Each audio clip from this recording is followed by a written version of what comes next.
What's up, y'all? If you've ever wanted to host a retreat or sell a retreat, especially on Instagram or through your stories, we're going to talk about that on this video.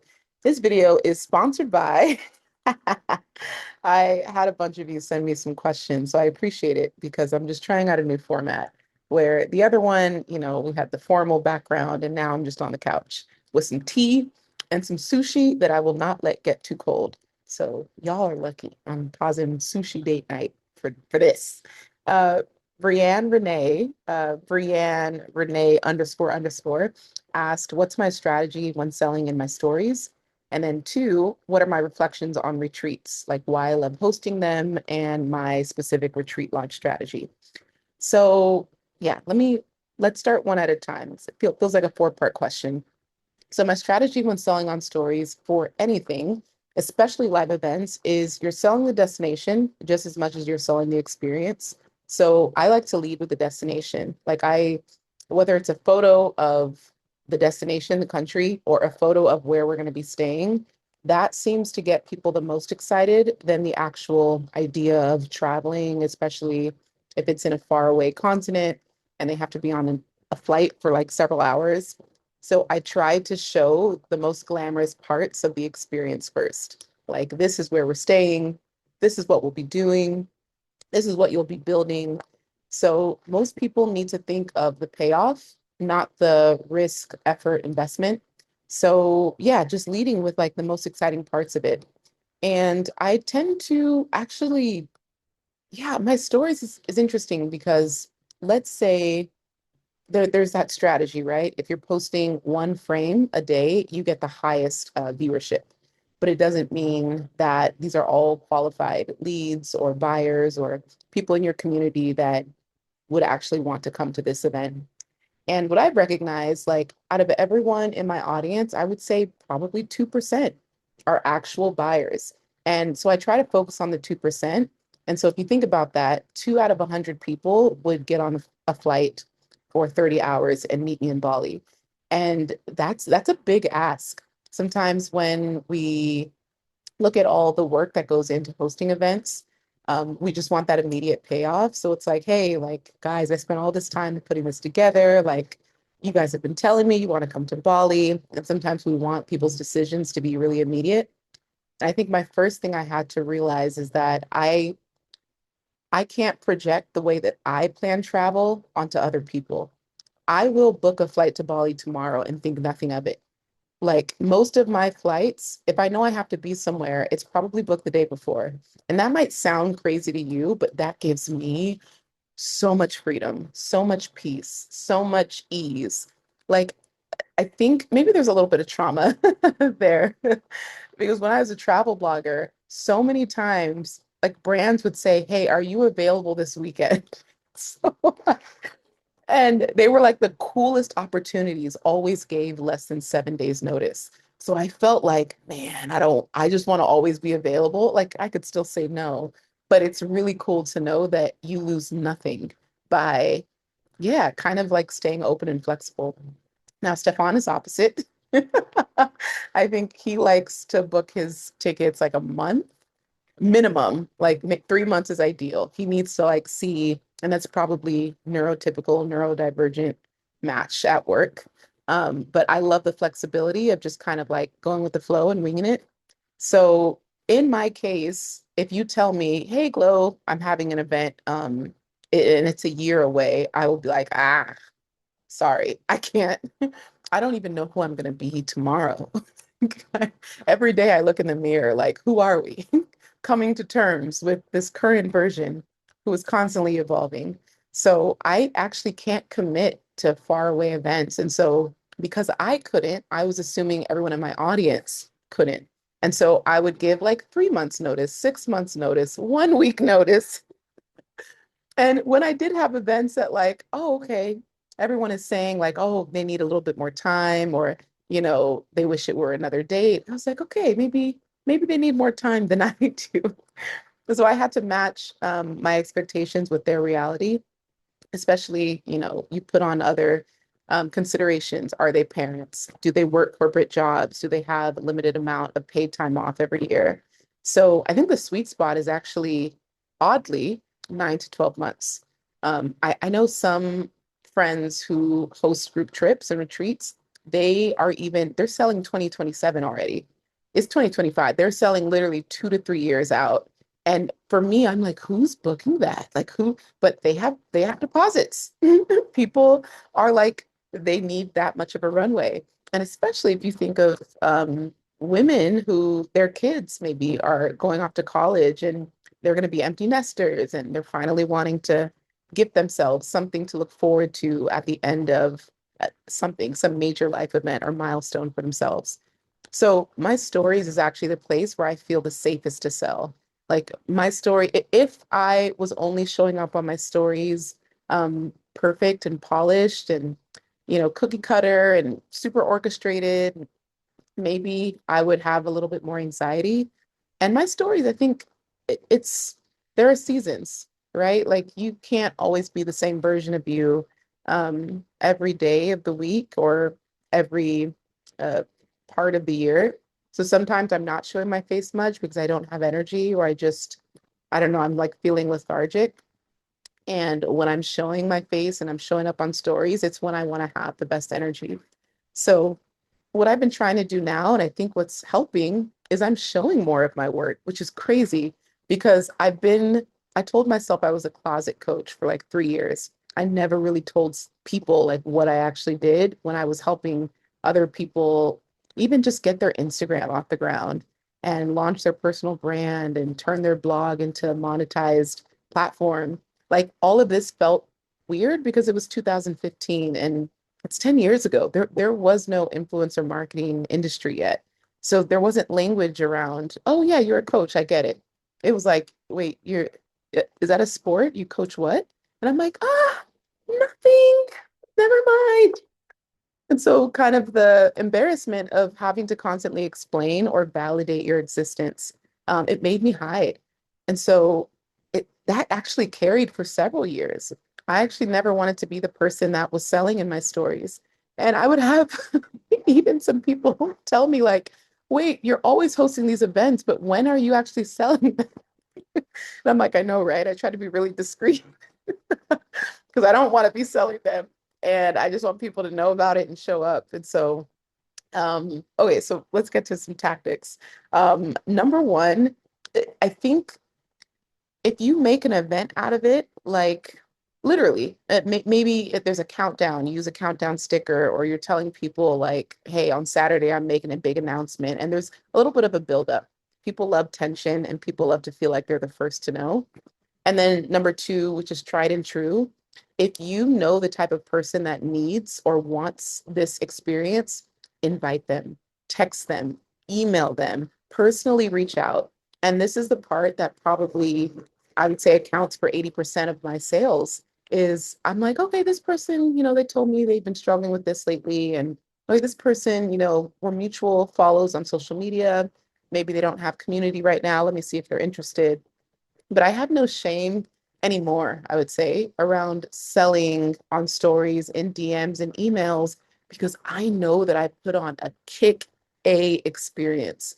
I I know that I've over delivered on so many experiences in the last 8 years. I think Alex Ramosi says, don't build confidence, stack proof. And so I just have so much proof of the way people leave my events, whether Connie Falls, we were in Costa Rica and she left, like completely changed her business model. And I gave her an idea to do something different. She launched it because I love people to take action, launched it and sold it out. Like and literally, I'm like, okay, here's all my vendors, here's a playbook. And did it successfully. And I was like, yeah, it really can be that easy. But I say all that to say I've seen the result of people being in the room. And there was a coaching call, group coaching call yesterday. Ada, she was even like, oh, Glo, people only knew. Like I already love the virtual coaching, but being in the room and seeing you in your element, like that is life changing. And I can't describe that because I mean it's me and I know what I do, but I also know how I feel or how I get when I'm in flow. And you can't really sell that feeling. And so showing more of yourself online and letting people into more of your work and what you hope to do, I think is helpful. And I actually think people, whether they will come or not, people are interested in our lives. If you build a living, if you've made a living online, if you've built a personal brand and like your friend Susie from high school is like watching your stories every day, she's actually probably really curious of how you get to live this life that's so unorthodox, but probably really free in her eyes. So I think I have a lot of people that are curious about my lifestyle. So sharing more of it and showing the behind the scenes of what I do, I've had to be more bold about that.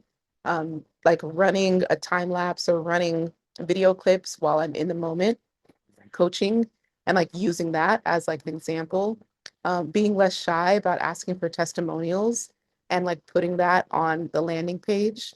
So yeah, so overall, I would say most important is to not feel shame if you are like sharing that something is happening every day for a week. Like, hey, this is because you don't know what day the person that wants to buy it is going to watch your story. And if 20% of your story watchers are seeing it every day, let them. Okay. What do you see every like you see the sun every day? Do you get mad at the sun for shining daily? Like, man, again, like that's what the sun does. So you got to embody that light and be like, you know what? I'm a sun and I'm going to shine today. And I'm going to shine on the people who need me. Some people love rain. Let them find rain. But there are people every day logging onto social media looking for your light. So really gaining that confidence to be like, man, I'm offering a dope service, a dope experience, a dope event, and people will be lucky to attend. Okay. And every time a sale happens, I post that too. Like 2 tickets left. All right, got another one. Okay, let's go. And when it's sold out, I also share that to show people like the next time I announce something, if this one sold out in 3 days, you don't want to wait too long. So it's almost like training your audience to be primed for the sale. And my reflections on retreats and why I love hosting them. Yeah, I mean, I think the educators who are front of line when it comes to hosting experiences or building experiences versus just teaching information, they will have longevity baked into their career and into their business. I think there will always be space for people to come together. And now, for example, the Life League, we're up to 75 members. We're going to cap it at 100. So we're even more we're more careful about who we're letting in because we know that every year we're going to be bringing these women together around the world. And it's so cool to think that we're building this family of women who are taking different types of life leaps to host their first retreats, to launch their first masterclass, to host their first mastermind, to write their first ebook, to move to a new country, to learn another language, like to launch a podcast, all of these exciting things that make you feel like alive. We get to like have a container of women that are doing just that. So it's sacred. And so when you're also building this level of, it's like exclusivity, it's not about you can't sit at my table. It's about like these are the women that chose early on to be a part of this community and space. And so we are going to honor and celebrate that decision that they made and make it so that the longer people wait to join the Life League, the harder it's going to get to be a part of it because now the doors are closing even harder because we don't want to be over 100. We don't want this to be this, yeah, this massive place where it no longer feels intimate. So I think having a level of exclusivity in events makes it really fun.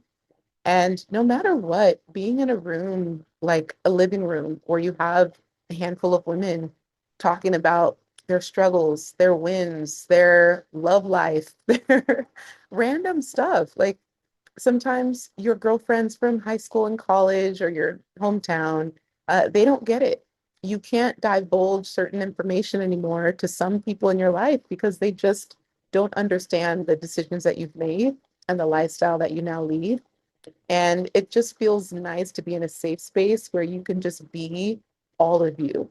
And our community, we have a good percentage of neurodivergent women, ADHD.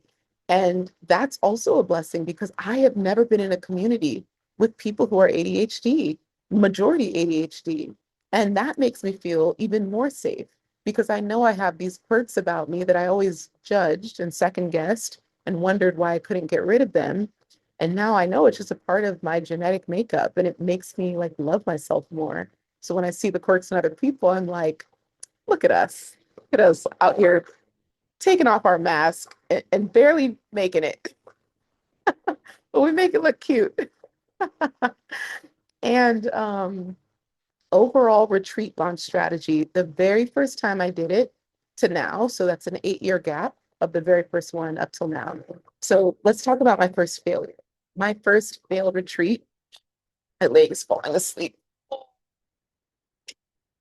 I want some sushi. Okay, we're gonna wrap this up soon. Holding this tea mighty close slack. Okay. My very first failed retreat was to Italy. Um, And ironically, it was actually hosted through another company. Like they reached out and they were like, oh, we're a startup based in the Bay Area, and we're looking for influencers to host retreats around the world. We will take care of all the admin, we will build out the itinerary, we will do the logistics, and here's the percentage you get from each person that you invite. So I was like, oh, it seems simple enough. And it also allowed me to feel more confident to host a retreat by myself because I did for a couple events. I did partner with a woman, Alyssa, super dope. She was also one of like early travel bloggers who was just like really, I loved her hustle. Like I would say we were the two, like Ebony and Ivory. We were the two front runners. So we were getting picked up in articles every week, going viral every week, growing tens of thousands of followers, taking the best solo photos. Like it was such a thrill. So it was amazing. It was amazing that we got to partner and bring together our blogging expertise. Mm. And so I think I had been promoting the Italy trip for maybe mistake number one. They wanted me to host two. So I launched both Portugal and Italy at the same time. Portugal got immediate traction. So I was like, great. And I was like, cool. Italy, crickets. But Italy was going to be first. And so as the 6-month window is decreasing and it's like a month away, I'm like, I'm still posting, I'm still talking about it, but no one's really biting. And people are saying that they want to travel with me. And Portugal at that point had sold out. So I, felt at least good about that. But I came on my stories and I was like, hey y'all, so I'm gonna be honest. Italy is happening, but do y'all, is it me? I thought y'all said y'all want to travel. Like, why has no one signed up for Italy? I just want to honestly hear the feedback if there's something about the itinerary. And I think that level of humility is also needed. I've seen Kev on stage, my friend Kevin Fredericks and Melissa, when he wasn't selling his comedy tickets very well in a city, he comes on Instagram Live and he's very honest. Hey, y'all, like Jacksonville ain't selling. Like, if push comes to shove, I got to cancel that city because, I got a team to pay and there's a lot of expenses coming out and these cities got to make sense. And once he put that out there, tickets were moved. And so it's interesting how vulnerability can be a selling point too. Anyways, I was just asking for feedback and I think I used the question box or just my DMs were on and people just said, oh, I've been to Italy. I've been to Italy 3 times. I've been to Italy in college. I studied abroad in Italy. It's just all the answers were like, been there, done that. And I was like, Italy was no longer exotic. And it was such a simple answer to what felt like a vulnerable question. So being honest and like asking for feedback, maybe there's like a very random concern that people might have, but they're not sure how to ask it. So maybe coming on stories and just being like, hey, I have this one spot and I want to make sure it goes to the right person. So if anyone is on the fence, like I would love to be able to, you know, ease your anxiety, answer your questions. But if you're someone that's really interested in Thailand and you want me to, pre-save this seat for you, talk to me. Let me know what's holding you back. And maybe it might be a payment plan issue. It might be PTO. They're still waiting to get approved. But yeah, just making that vulnerable ask, you'd be surprised that people will open up and be honest. So once I learned that about Italy, never hosted in Italy again, but every other exotic place after that, Turkey, Belize, Philippines, like everything sold out. And so it was really cool to just have that experience where I had to like fall flat on my face before I got to realize that, oh, okay, it's choose more exotic places. um, yeah, so I think that's probably, let me make sure I got to the bulk of the question. Retreat launch strategy. So yeah, I would say the number one way to sell out your retreats is to literally invite the people that you think want to be there. And to also make that clear, like, hey, I want you in the room. I want to hold a space for you. If you can make it, I would love to have you. And not being afraid to like actually say that. There are people that are just really enjoyable. Their energy, their company, their all of it, like their aura that they would make for a better room. And so making that come across in an email or text also makes people feel really good. So that's also a cool feeling. And oh yeah, Zanzibar. Zanzibar was fun. Um, Retreat back then. What else was I gonna say? There was one year I used to own a company called Sisterhood Circle Retreats. And yeah, I think I did 6 retreats in one year by myself. It was crazy. But again, these are 5 women max. So I'm like only like handful of women, which I think is my capacity. I'm the kind of person where I love to be in the room and be amongst everything. Obviously, if you're going to have a bigger crowd, it's good to have someone else be there to delegate and assist and all that kind of stuff. But I find that, especially in some countries, it's just nice to be the one like there. Um, there's only a couple experiences where I'm like, yeah, I needed someone else to handle because there was a little bit of a language barrier or a cultural barrier where like I make all of my experiences all inclusive. So if there's a bill for something, it's always going to come to me. No one pays for anything. Even at the markets, like people want to get stuff, and I'll just like, you know, pay for them on the slide, but like not make a big deal out of it. So I just don't like people pulling out their wallet around me. So it's like once you land, you are covered. VIP airport concierge, like you are set until you leave. And times they'll be like, excuse me, the bill is 1,000. I'm like, I got it. I got it. Okay. Just slide it right here. Just put it in my hand. You don't gotta announce nothing. You don't gotta tell them it's a surcharge for the guac. I got it. I got it. Sometimes that can be really awkward. They're yelling out the prices of massages, and I'm like, I got it. I prepaid. It's cool. If that's what she wants, if it's a different price, give it to her. Okay. So a couple things like that where vendors can sometimes just misread that it's not a group of friends, but it's like um, an experience. Okay. Yeah, I think overall, oh, um, yeah, if I had to break down the 3 top tips for selling out at retreats. Invite the people that you want.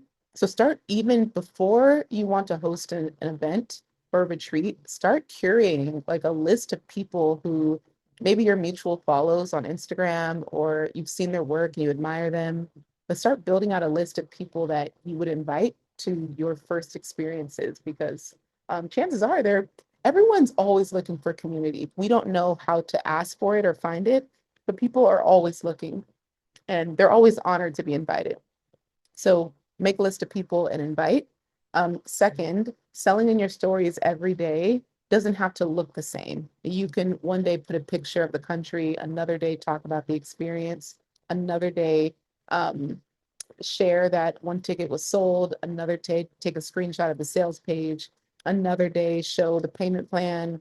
So it doesn't have to look like every day I'm showing that this is what you need to do. But like, yeah, just be creative and have fun. And then number 3, there's no shame in being honest about, hey, this is where we're at. Does anyone have feedback? Like inviting, um, honest feedback while you're selling, not after it doesn't sell, so that along the way, you're able to adjust your marketing and your language to match what people are actually asking for. And sometimes it's like a small thing that people don't even realize. Like, oh, I just I'm not sure I can manage a 12-hour flight. You're like, oh, there's direct flights for 5. And they're like, oh, okay. And so you have to remember people don't travel as much as we do. And so things that we know about air travel or just visas and global currencies, language barriers, it might be holding them back, but it could be a conversation away and they're ready to book. Um, yeah, and then I guess a bonus tip is maybe making the deposit amount under 500. I think in the past, yeah, I've seen people do 100. I think 100 should definitely be non-refundable. I think all deposits should be non-refundable. I think it allows you it honors and respects your time. Early on, I made all of my deposits refundable just because I don't know. I still have moments where I'm like, yeah, it is what it is. Life happens. It's cool. But I gotta remember that I'm a business. But yeah, I think anywhere under 500 allows people to like have some skin in the game, but still not be able to back out. But you know what I mean? Like if they can't fully commit, 500 isn't a like life or death amount to where it's like going to destroy them. And then also having a policy where deposits can roll over to future events. That also allows them to know that, like, okay, if I can't make this work, at least this deposit can go to the next Thailand event, for example, that you host. So, yeah, that's all I got. I'm gonna enjoy the sushi. And yeah, let me know. This background's very bland. Maybe I should pick a better background. I try to be discreet. But yeah, let me know if this format, maybe I'll go back and forth. I don't know, but this is just very casual. The other ones, I usually have like lessons in mind. But yeah, hope you enjoyed it. And as always, that's CTA, mycreativereset.com. It is in the product description. It is 90 days of coaching. It is 90 days of mindset, skills, monetization, all the things that I've done to build a 20 plus career online. I think you're going to love it. All right, I'll see y'all tomorrow. Bye.